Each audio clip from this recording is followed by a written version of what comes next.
Back in 1993, the HDP-CVD division had a late start, behind Novellus, and we had a lot of catching up to do. At the time, the plasma spray electrostatic chuck was cross-pollinated from the etch division. However, early in the chuck development, the edges of the wafer were getting too hot, and the temperature non-uniformities would destroy all of the chips along the edge of the wafers.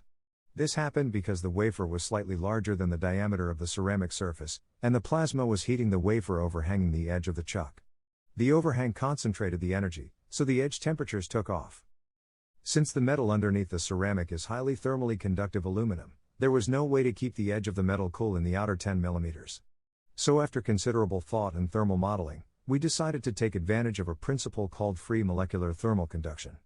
This occurs when the gap between two surfaces is so tiny for a given pressure that approximately 1 molecular collision or less of the backside helium occurs in the free space between the wafer and plasma sprayed surface. This is important because the heat transfer between the wafer and ceramic is linearly proportional to the backside pressure at such a small combined gap in pressure.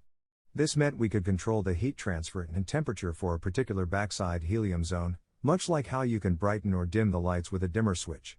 Because of this, we realized that if we could create a narrow strip of higher pressure helium at the edge and lower pressure in the middle of the chuck, we could run a higher backside helium pressure at the edge to bring down the edge temperature to match the center.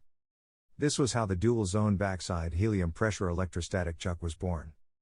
So when you look at the E-chuck hardware, you'll notice two independent helium control zones with mass flow controllers and pressure gauges.